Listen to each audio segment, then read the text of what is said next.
વાલા મિત્રો, સૈબાની રાણી સુલેમાન રાજાની પાસે તેનું ડહાપણ જોવા અને જ્ઞાન પ્રાપ્ત કરવા માટે આવી. આપણે પણ ઈશ્વરનું જ્ઞાન પ્રાપ્ત કરવા માટે ઈશ્વરનું વચન વાંચવું જોઈએ અને ઈશ્વરના સેવકો જેઓને ઈશ્વરે અદ્ભુત બુદ્ધિ અને જ્ઞાન આપ્યું છે તેમની પાસે જવું જોઈએ. શું તમે ઈશ્વરનું ડહાપણ પ્રાપ્ત કરવાની ઈચ્છા રાખો છો?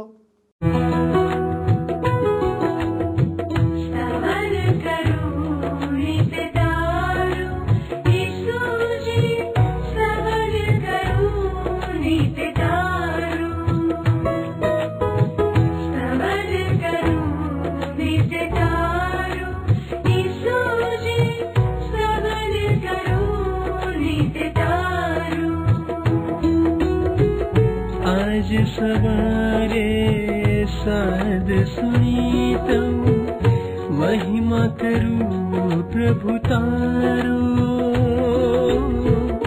महिमा करूं प्रभु तारो, स्तवन करूं नित तारो.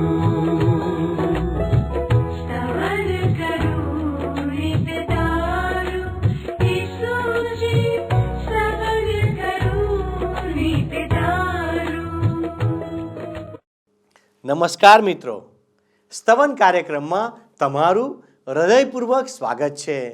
સ્તવન કાર્યક્રમના માધ્યમ દ્વારા આપણે બાઇબલના અમૂલ્ય ઉપદેશોનું મૂલ્યાંકન કરી રહ્યા છીએ, જેથી આપણે આકાશ અને પૃથ્વીના સર્જનહાર ઈશ્વરના નિયમો, આદેશો અને વિધિઓ વિશે જાણી શકીએ. આ બધા જ્ઞાનના અભાવે માનવી એવા માર્ગો પર ચાલે છે જે તેના માટે ફાયદાકારક હોતો નથી પણ નુકસાનકારક હોય છે. જેઓ ઈશ્વરમાં વિશ્વાસ ધરાવે છે તેઓને ઈશ્વર તેનું ફળ આપે છે. ઈશ્વર અવિશ્વાસ ધરાવનાર માનવી પર પોતાનું સામર્થ્ય પ્રગટ કરતા નથી. જો મારે ઈશ્વરની કૃપા કે મદદ જોઈતી હોય તો મારે તેમનામાં વિશ્વાસ રાખવો પડે. મિત્રો, બાઇબલ જણાવે છે કે વિશ્વાસ વિના ઈશ્વરને પ્રસન્ન કરવા અશક્ય છે, કારણ કે જેઓ ઈશ્વરની પાસે આવે છે તેઓએ વિશ્વાસ કરવો જોઈએ કે ઈશ્વર છે અને જેઓ ખંતથી ઈશ્વરને શોધે છે તેઓને ઈશ્વર ચોક્કસ ફળ આપે છે. સુલેમાન રાજાએ પણ ઈશ્વરને પ્રાર્થના કરી અને તેમનામાં વિશ્વાસ કર્યો. તેના માટે સુલેમાન રાજાને ઈશ્વર તરફથી શ્રેષ્ઠ અને ઉત્તમ આશીર્વાદ પ્રાપ્ત થયો. તે સમયે તે વિશ્વનો સૌથી પ્રખ્યાત અને પ્રભાવશાળી રાજા બની શક્યો. તેની બુદ્ધિમત્તા અને સિદ્ધિઓને કારણે દૂર દૂરના દેશોમાંથી લોકો તેની પાસેથી જ્ઞાનની વાતો જાણવા આવતા હતા. આજે આપણે બીજા કાળવૃત્તાંતના 8 અને 9 અધ્યાયોનો અભ્યાસ કરીશું. ચાલો આપણે આપણા અભ્યાસમાં આગળ વધીએ. મિત્ર, જો આપણે જોઈએ કાળવૃત્તાંતનું બીજું પુસ્તક 8 અને 9 અધ્યાયો, તો એ બંને અધ્યાયોમાં સુલેમાન રાજાની સિદ્ધિઓ અને એની કીર્તિનું વર્ણન કરવામાં આવ્યું છે. સુલેમાન રાજા ઘણો તાકાતવર રાજા બન્યો. એણે એના પિતા રાજા દાઉદની સર્વ મહેચ્છાઓ, સર્વ યોજનાઓ અને સર્વ વચનો પૂરા કરવાનો પ્રયત્ન કર્યો. 8મા અધ્યાયની પહેલી કલમ તમે જુઓ મિત્ર, તો ત્યાં લખ્યું છે કે જે 20 વર્ષમાં સુલેમાન યહોવાનું મંદિર તથા પોતાનો મહેલ બાંધી રહ્યો, ત્યાર પછી હુરામે જે નગરો તેને આપ્યા હતા તેમને તેણે ફરીથી બાંધીને ત્યાં ઇઝરાયેલ પુત્રોને વસાવ્યા. હવે મંદિરની ઇમારત બાંધવાનું કામ એક લાંબી યોજના હતી. મંદિર બાંધવામાં સુલેમાનના રાજ્યકાળનો લગભગ અડધો સમય વ્યતીત થઈ ગયો અને એટલે ઈશ્વરે આ બાબત ખાસ ધ્યાનમાં લીધી. 3જી કલમમાં લખ્યું છે, જુઓ શું કહે છે, પછી સુલેમાને હમાત સોબાહ ઉપર ચડાઈ કરીને તેને જીતી લીધું. સુલેમાન રાજાના રાજ્યકાળ દરમિયાન આ એક જ યુદ્ધની નોંધ કરવામાં આવી છે મિત્ર. હવે આપણે સીધી 9મી કલમ જોઈએ. કાળવૃતાંતનું બીજું પુસ્તક 8મો અધ્યાય 9મી કલમમાં લખ્યું છે, પણ સુલેમાને પોતાના કામને સારું ઇસ્રાયેલ પુત્રોમાંથી કોઈને પણ વેઠિયા કર્યા નહીં, પણ તેઓ તો લડવૈયા સરદારો તેમજ તેના રથોના તથા સવારોના ઉપરીઓ હતા. સુલેમાન રાજાને પોતાના લોકને લશ્કરમાં અને નેતૃત્વમાં સ્થાનમાં મૂક્યા. સુલેમાન રાજાએ અને મજૂરી કરવાનું કામ કનાનીઓના કુળોને સોંપ્યું. 10મી કલમમાં લખ્યું છે, જુઓ 10મી કલમ. લોકો ઉપર અધિકાર ચલાવનાર સુલેમાન રાજાના મુખ્ય અમલદારો 250 હતા. સુલેમાન રાજાના આ પગલાથી પાછળથી બહુ મોટી મુશ્કેલી ઊભી થઈ મિત્ર. ઈશ્વર એની નોંધ લે છે. ઈશ્વરને એ પગલું ગમ્યું નથી અને ઈશ્વર એ પગલાને આશીર્વાદ આપવાના પણ નથી. 11મી કલમ જુઓ. સુલેમાને ફારૂનની પુત્રીને માટે જે મહેલ બનાવ્યો હતો ત્યાં તે તેને દાઉદનગરમાંથી તેડી લાવ્યો. તેણે કહ્યું કે જે સ્થળમાં યહોવાનો કોષ આવ્યો છે તે પવિત્ર છે, માટે મારી સ્ત્રી ઇસ્રાયેલના રાજા દાઉદના મહેલમાં રહેશે નહીં. હવે રાજા સુલેમાને પોતાની પત્નીના હકમાં જે નિર્ણય લીધો એ બહુ રસપ્રદ લાગે છે. એણે પોતાની પત્ની માટે દાઉદનગરથી દૂર એક મહેલ બાંધ્યો. સુલેમાન રાજાએ અન્ય રાષ્ટ્રોમાંથી જે પત્નીઓ કરી એનો અર્થ ઇઝરાયેલી પ્રજા એવો કરતી હતી કે એ તો રાજદ્વારી લાભ લેવા માટે સુલેમાને એવું પગલું ભર્યું છે. સામાન્ય તર્ક એવો છે મિત્ર કે તમારા સસરા તમારી વિરુદ્ધ યુદ્ધ નહીં કરે, અને એટલે સુલેમાને આ એક માર્ગે પોતાના દેશમાં શાંતિ સ્થાપી હોય એવું બને. જેની દીકરી જ દેશની વહુ હોય એ દેશ ઉપર એ દીકરીનો પિતા ચડાઈ કરે નહીં? કરે ના કરે? હું નથી જાણતો મિત્ર કે સુલેમાને અનેક પત્નીઓ કરી એની પાછળનું આ કારણ સબળ છે કે નહીં. ગમે તેમ પણ એ ઈશ્વરની આજ્ઞા વિરુદ્ધનું પગલું હતું. હવે મિત્ર આ 8મા અધ્યાયનો બાકીનો ભાગ ઈશ્વરના મંદિર વિશે વાત કરે છે અને કહે છે કે સુલેમાન રાજાએ ધાર્મિક પર્વોની ઉજવણી કરી અને રાજા દાઉદે યોજના કરી હતી તે પ્રમાણે તેણે યાજકો અને લેવીઓની નિમણૂકો કરી.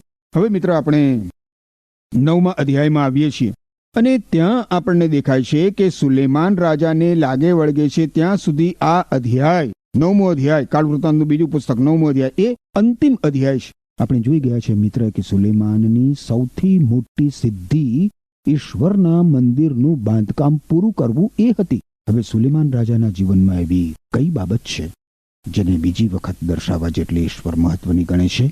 ઈશ્વરની ઈચ્છા પ્રમાણે ઇઝરાયેલી પ્રજાએ જે કરવું જોઈએ એ કરવામાં સુલેમાન રાજા કામયાબ રહ્યો. એટલે કે ઈશ્વર માટે ઇઝરાયેલી પ્રજા દુનિયા સમક્ષ સાક્ષીરૂપ બને એ બાબત 9મા અધ્યાયમાં કહેવામાં આવ્યું છે કે આ બાબત કઈ રીતે સિદ્ધ કરવામાં આવી. આજે તો મિત્ર પ્રભુ ઈસુ ખ્રિસ્તની મંડળીએ જે રીતે સાક્ષીરૂપ બનવાનું છે દુનિયા સમક્ષ, એનાથી જુદી જ રીતે ઇઝરાયેલી પ્રજાએ ઈશ્વર માટે સાક્ષીરૂપ બનવાનું હતું. ઇઝરાયેલી પ્રજાએ આંતરિક ધ્યાન આપવાનું હતું, જ્યારે ઈસુ ખ્રિસ્તની મંડળીએ બાહ્ય ધ્યાન આપવાનું છે. ઇઝરાયેલી પ્રજાએ ઈશ્વરની આરાધના ભક્તિ કરવા માટે યરૂશાલેમમાંના ઈશ્વરના મંદિરે જવાનું હતું, પરંતુ પ્રભુ ઈસુ ખ્રિસ્તની મંડળીએ યરૂશાલેમથી શરૂઆત કરીને પૃથ્વીના છેડા સુધી જવાનું છે. બીજા શબ્દોમાં આપણે જોઈએ તો પ્રભુ ઈસુ ખ્રિસ્તની મંડળીએ ઈસુ ખ્રિસ્તનો શુભ સંદેશ દુનિયાને આપવાનો છે. જ્યારે ઇઝરાયેલી પ્રજાએ ઈશ્વરના પ્રગટીકરણમાં ભાગીદાર થવા માટે દુનિયાને યરૂશાલેમમાંના ઈશ્વરના મંદિરે આમંત્રણ આપવાનું હતું.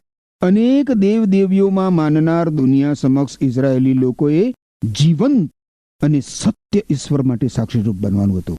જ્યારે પ્રભુ ઈસુ ખ્રિસ્તની મંડળીએ મૃત્યુમાંથી સજીવન થયેલ જીવંત ઉદ્ધારક પ્રભુ ઈસુ ખ્રિસ્ત માટે દુનિયાની બધી જ પ્રજાઓ સમક્ષ સાક્ષીરૂપ બનવાનું છે. હવે ઇઝરાયેલી પ્રજાએ તેને ઈશ્વરે આપેલો હેતુ કેટલાક પ્રમાણમાં પરિપૂર્ણ કર્યો, કારણ કે અમુક સંખ્યામાં બિન યહૂદી લોકો યરૂશાલેમમાંના ઈશ્વરના મંદિરે ઈશ્વરને ઓળખવા અને ઈશ્વરની આરાધના ભક્તિ કરવા આવતા હતા. પ્રભુ ઈસુ ખ્રિસ્તની મંડળીની સફળતાનો માપદંડ મિત્ર કેટલી પ્રજાઓને અને કેટલા રાષ્ટ્રોને પ્રભુ ઈસુ ખ્રિસ્તનો શુભ સંદેશ પહોંચાડાયો છે એ છે. બાઇબલમાં આપણે જોઈએ તો રાજા દાઉદ અને રાજા સુલેમાનના સમયમાં બિન યહૂદી લોકો ઉપર યહૂદી લોકોની ધાર્મિક અસરોના ઉદાહરણો આપણને જોવા મળે છે. તુરનો રાજા હિરામ એ દાઉદનો મિત્ર હતો. એણે સાચા ઈશ્વરને ઓળખ્યા હતા. એણે ઈશ્વરના મંદિર માટે બહુ કિંમતી ભેટ સોગાદો આપી હતી. એણે સુલેમાન રાજાને જે લખી મોકલાવ્યું હતું એ તમે જુઓ. કાળ વૃત્તાંતના બીજા જ પુસ્તકના બીજા અધ્યાયની 12મી કલમમાં લખ્યું છે, હુરામે કહ્યું કે ઇઝરાયેલનો દેવ યહોવા જેણે આકાશ તથા પૃથ્વી બનાવ્યા છે તેને ધન્ય હો. કે તેણે દાઉદ રાજાને જ્ઞાનીને વિવેક બુદ્ધિ તથા સમજણથી ભરપૂર એવો દીકરો આપ્યો છે કે જે યહોવાને સારું મંદિર તથા પોતાના રાજ્યને સારું મહેલ બાંધે. ઇઝરાયેલનો દેવ યહોવા જેણે આકાશ તથા પૃથ્વી બનાવ્યા છે તેને ધન્ય હો. હુરામનો રાજા હુરામ કહે છે આ પ્રમાણે મિત્ર, તુરનો રાજા હુરામ. હવે શેબાની રાણીનું તમે વિચાર કરો. શેબાની રાણીનું વૃત્તાંત પણ આપણને દર્શાવે છે કે એ સમયની દુનિયાના છેડા સુધી ઈશ્વરની સાક્ષી પહોંચી હતી. આ શેબા રાણી નૂહના દીકરા હામના વંશની હતી. હવે મિત્ર, આપણે નવા કરારમાં જોઈએ તો આરંભની મંડળીએ પણ દુનિયાના છેડા સુધી પ્રભુ ઈસુ ખ્રિસ્તના શુભ સંદેશને પહોંચાડ્યો હતો. થોપિયાનો ખોજો નૂહના દીકરા હામનો વંશજ હતો. કર્નેલિયસ નો વિચાર કરો તો આ કર્નેલિયસ નૂહના દીકરા યાફેથનો વંશજ હતો અને તાર્સસનો શાઉલ જે પાઉલ કહેવાયો એ નૂહના દીકરા શેમનો વંશજ હતો. હવે મિત્ર, આપણે શેબાની રાણીની મુલાકાત વિશે જોઈશું. 9મા અધ્યાયની 1લી અને 2જી કલમ જુઓ. કાળવૃત્તાંતનું બીજું પુસ્તક 9મો અધ્યાય 1લી અને 2જી કલમ કહે છે કે શેબાની રાણીએ સુલેમાનની કીર્તિ સાંભળી ત્યારે તે ગૂંચવણિયા પ્રશ્ન પૂછીને સુલેમાનની પરીક્ષા કરવા સારું ભારે રસાલા સાથે સુગંધી દ્રવ્યો, પુષ્કળ સોનું તથા મૂલ્યવાન હીરા માણેક લાદેલા ઊંટો લઈને યરુશાલેમ આવી અને સુલેમાનની પાસે આવીને પોતાના અંતઃકરણમાં જે કંઈ હતું તે સર્વ સંબંધી તેણે તેની સાથે વાત કરી. સુલેમાને તેને તેના સર્વ પ્રશ્નોના ઉત્તરો આપ્યા, જેનો જવાબ તેણે તેને આપ્યો ન હોય એવી એક પણ બાબત નહોતી. અદ્ભુત બાબત છે. બીજા શબ્દોમાં આપણે વિચારીએ તો રાજા સુલેમાને શેબાની રાણીને પોતાના રાજ્યના બધા જ રહસ્યો કહી સંભળાવ્યા. એણે એને કહ્યું કે એની પાસે જે જ્ઞાન છે એ તો એને ઈશ્વરે આપ્યું છે, ઈશ્વરે આપ્યું છે. અને આ સુલેમાન રાજાએ શેબાની રાણીને એ પણ કહ્યું કે ઈશ્વરનું મંદિર ઈશ્વર પાસે જવાનું સ્થળ હતું, કારણ કે ઈશ્વરે કહ્યું હતું કે ઈશ્વર તેમના લોકને ત્યાં મળશે.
સુણાવો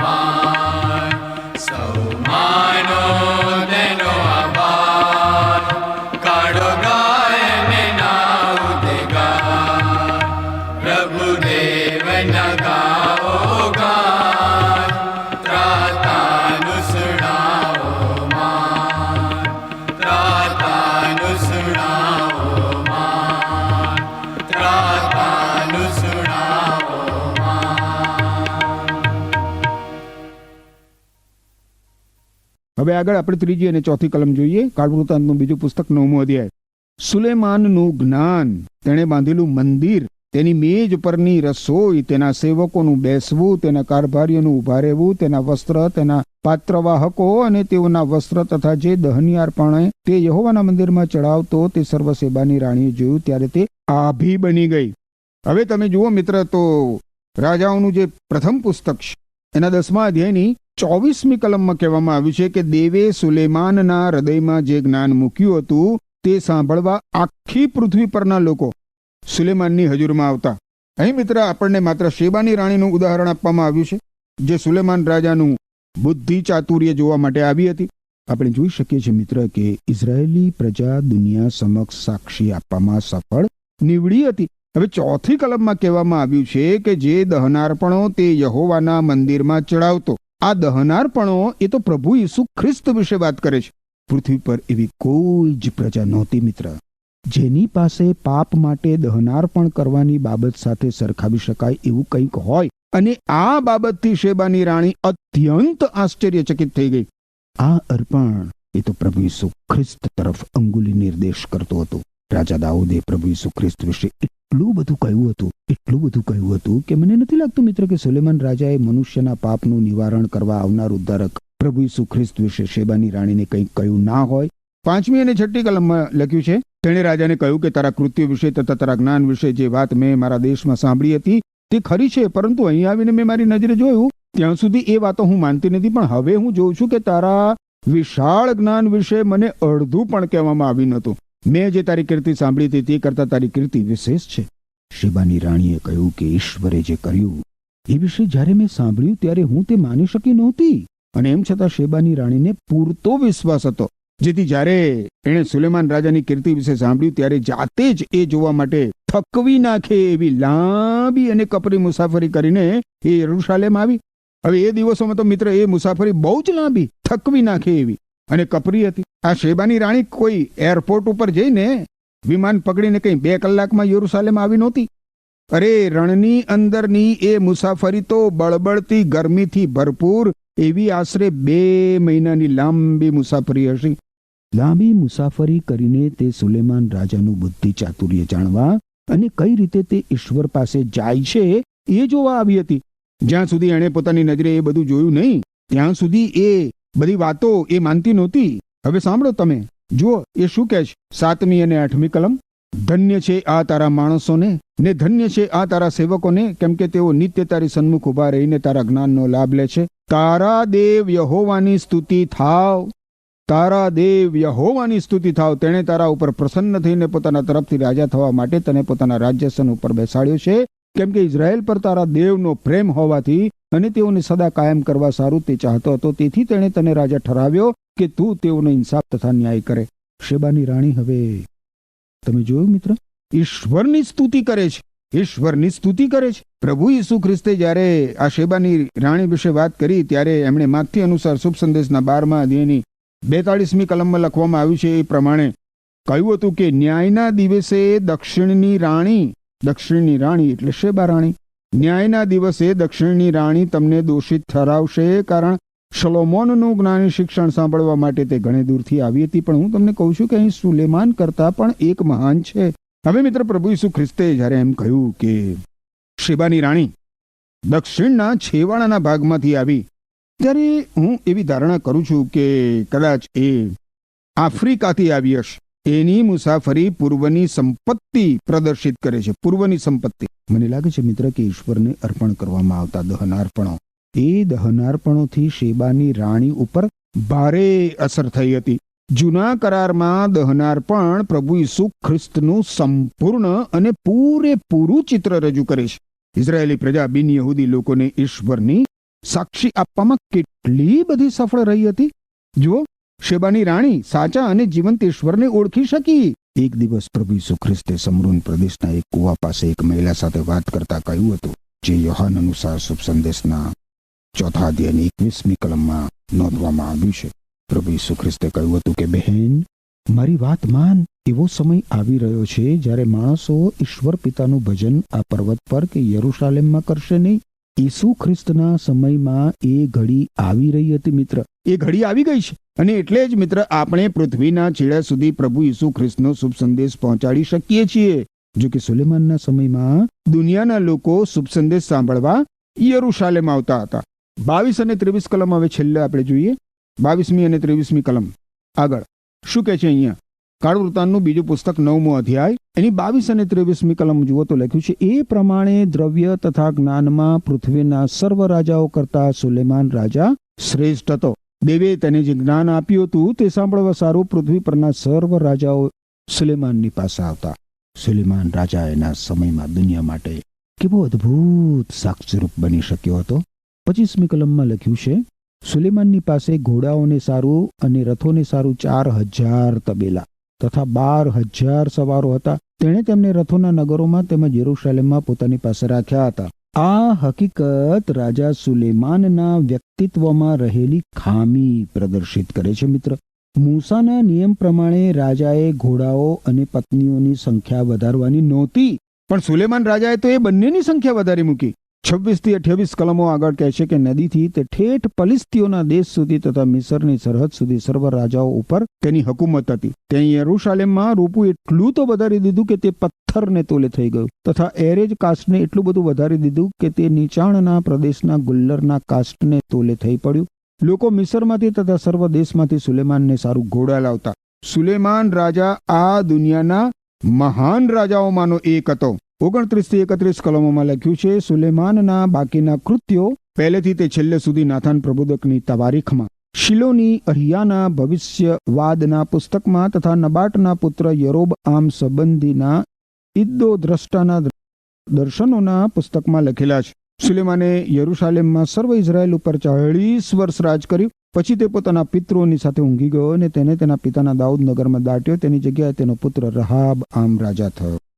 ઈશ્વરે સુલેમાન રાજાને આપેલું વચન પરિપૂર્ણ કર્યું. સુલેમાન રાજાએ ઈશ્વર પાસે માંગેલ અદ્ભુત અધિભૌતિક બુદ્ધિ ચાતુર્ય ઈશ્વરે તેને આપ્યું ને એ ઉપરાંત આપણે જોઈ ગયા એ પ્રમાણે ઈશ્વરે તેને ધન સંપત્તિ અને કીર્તિ પણ આપ્યા. પણ સૌથી મહત્વની બાબત આપણને 8 અને 9 અધ્યાયમાંથી શીખવા મળી તો એ મિત્ર કે સુલેમાન રાજા અને એની ઇઝરાયેલી પ્રજા એ સમયે ઈશ્વર માટે દેશ પરદેશમાં સાક્ષીરૂપ બન્યા. અને આજે પ્રભુ ઈસુ ખ્રિસ્ત પર વિશ્વાસ કરનાર વિશ્વાસીઓ તરીકે આપણને એ જ પડકાર મળે છે કે આપણે આપણા જીવનોથી આપણા વાણી વર્તન વિચારથી દુનિયા સમક્ષ પ્રભુ ઈસુ ખ્રિસ્તના પ્રકાશને, પ્રભુ ઈસુ ખ્રિસ્તના શુભ સંદેશને પ્રગટ કરીએ. એમ કરવા માટે ઈશ્વર પ્રત્યેક દિવસ સતત આપણને જાગૃત રાખો. આમેન. વહાલા દર્શક મિત્રો, આજનો અભ્યાસ આપણને એવું સમજાવે છે કે સુલેમાન રાજાએ કનાનીઓને કિલ્લાઓ બનાવવા માટે મજૂરો તરીકે કામે રાખ્યા હતા. પણ આ કનાનીઓ પાછળથી યહૂદીઓને ઈશ્વરથી દૂર દોરી ગયા.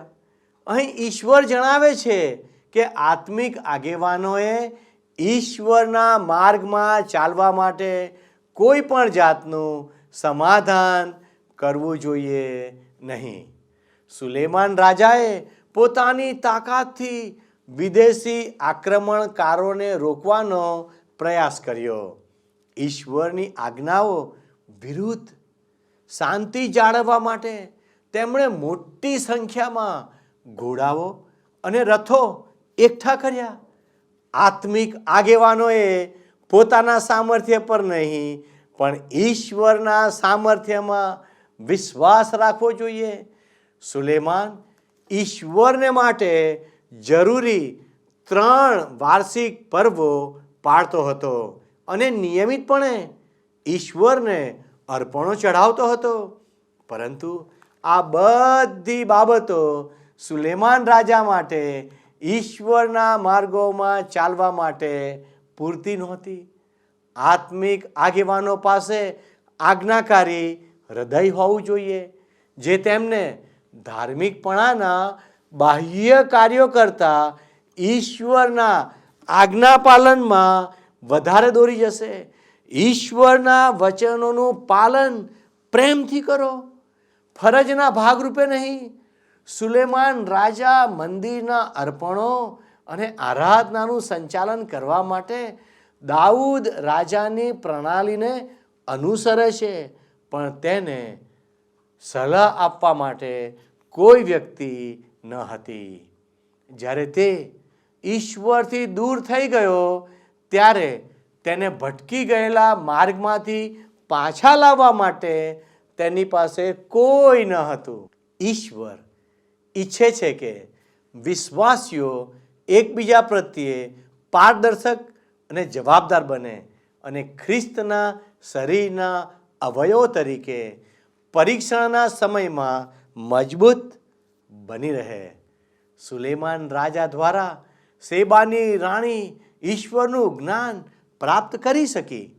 શેબાની રાણીની જેમ ઈશ્વર પણ ઈચ્છે છે કે જ્યારે આપણને માર્ગદર્શનની જરૂર હોય ત્યારે આપણે ઈશ્વરના ડાપણની શોધ કરીએ અને ઈશ્વરના ડાપણ અને તેમના સત્યોને અવિશ્વાસીઓ અને શોધકો મધ્યે વહેંચીએ. પ્રિય મિત્રો, મને ખાતરી છે કે આજનો અભ્યાસ આપને ખૂબ ગમ્યો હશે, કેમ કે આજના અભ્યાસ મારફતે તમને ઈશ્વરના જ્ઞાનની વહેંચણી કરવા વિશે જાણવા મળ્યું હશે. ઈશ્વર આ બાબત સમજવા તમને મદદ કરે. આવો આપણે પ્રાર્થના કરીએ. વાલા પરમેશ્વર, આજે અમે અમારું જીવન આપને સમર્પિત કરીએ છીએ અને અમે પ્રાર્થના કરીએ છીએ, પવિત્ર દેવ, તમારું વચન વાંચવાને માટે, તમારા વચનને અનુરૂપ જીવન જીવવાને માટે અને પવિત્ર પ્રભુ, તમારું વચન પાળવાને માટે અમને મદદ કરો. અમે બધા તમારા ચરણોમાં આવીએ છીએ. અમારી આ પ્રાર્થના ઈસુના નામમાં માગીએ છીએ. આમેન. વાલા દર્શક મિત્રો, તમે અમારો સંપર્ક કરીને આપના પ્રતિભાવો જરૂરથી જણાવશો, કારણ કે અમારા પ્રતિનિધિ આપના ફોનની રાહ જોઈ રહ્યા છે. ઈશ્વર આપને આશીષ આપો. આમેન.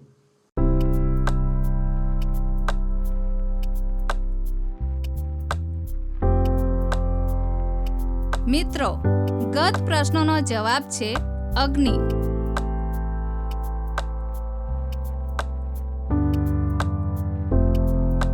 આજનો પ્રશ્ન છે, શેબાની રાણી કોના વંશની હતી?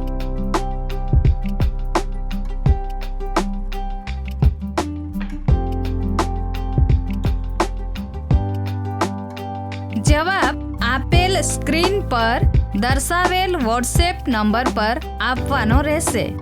કાર્યક્રમ દરમિયાન પૂછેલા પ્રશ્નનો સાચો જવાબ આપનાર વિજેતાઓના નામ દર મહિનાના પ્રથમ સોમવારે જાહેર કરવામાં આવશે. શું તમને આ કાર્યક્રમ ગમ્યો? અત્યારે જ અમને મિસ કોલ કરો.